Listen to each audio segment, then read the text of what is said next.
Hamas নির্মূলের নামে গেল ৭ মাসেরও বেশি সময় ধরে গাজায় বর্বরতা চালিয়ে আসছে ইসরায়েল। এবার সেই হামলা আরও জোরদার করতে নিরীহ ফিলিস্তিনিদের লাইফলাইন খ্যাত দক্ষিণাঞ্চলীয় রাফাতে স্থল অভিযানের পরিকল্পনা করে সকল প্রস্তুতি শেষ করেছে নেতানিয়াহু বাহিনী। এরই মধ্যে রাফার পূর্বাঞ্চলে মুহুর্মুহুর বোমা বর্ষণ চালিয়ে যাচ্ছে তারা। এখন প্রশ্ন হলো, এই ব্যাপক পরিসরে যুদ্ধ চালানোর জন্য অস্ত্র সরবরাহ করে ইসরায়েলকে সহায়তা করছে কারা? অন্যদিকে যে সকল দেশ তেল আবিবকে অস্ত্র সহায়তা দিচ্ছে তাদের অনেকের আশঙ্কা এসব অস্ত্র দিয়েই গাজায় অভিযান চালাচ্ছে ইসরায়েল। এই শঙ্কায় কিছু দেশ তেল আবিবে অস্ত্রের চালান স্থগিত করেছে। বার্তা সংস্থা রয়টার্সের প্রতিবেদন অনুযায়ী দীর্ঘদিন ধরেই ইসরায়েলের প্রধান অস্ত্র সরবরাহকারী তার ঘনিষ্ঠ মিত্র যুক্তরাষ্ট্র। ২০১৬ সালে ওয়াশিংটন ও তেল আবিবের মধ্যে তৃতীয়বারের মতো ১০ বছর মেয়াদী সমঝোতা স্মারক স্বাক্ষরিত হয়।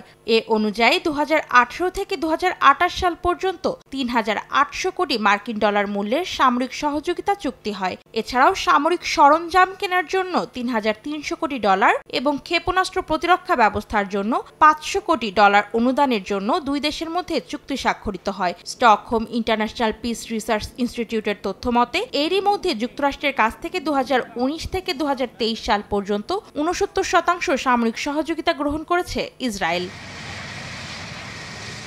সম্প্রতি ইসরায়েলের শক্তিশালী ও বাংকার উড়িয়ে দিতে সক্ষম বোমার একটি চালান স্থগিত করেছে ওয়াশিংটন। সেই সঙ্গে মার্কিন প্রেসিডেন্ট জো বাইডেন নেতানিয়াহুকে সতর্ক করে বলেছেন, রাফাতে হামলা হলে যুক্তরাষ্ট্র অস্ত্র সরবরাহ বন্ধ করে দেবে।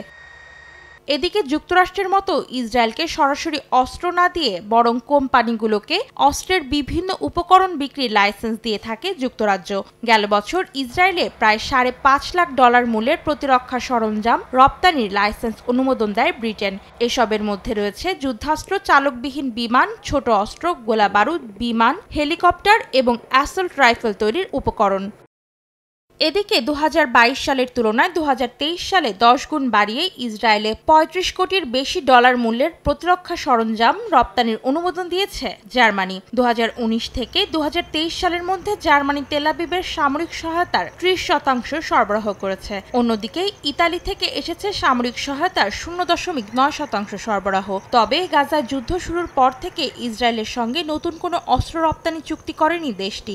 এর আগে যা চুক্তি হয়েছে সে আলোকে তেল আবিবে অস্ত্র সরবরাহ অব্যাহত রেখেছে রোম।